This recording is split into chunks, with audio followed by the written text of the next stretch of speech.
जी दोस्तों, शौक करें जी ब्रांड चपड़े, वीआईपी चपड़े, वापसियों में माहिर चपड़े, शाम तक के परवाजी चपड़े कैसे होते हैं ये दोस्तों आप शौक करेंगे उस्ताद मियां फैसल साहब की दोस्तों छत से।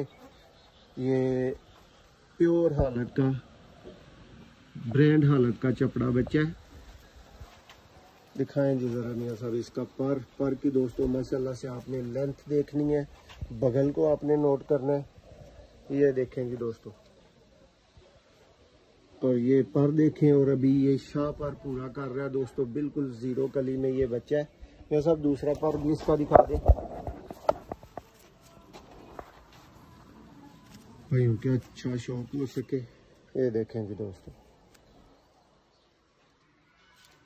टेल दिखाएं।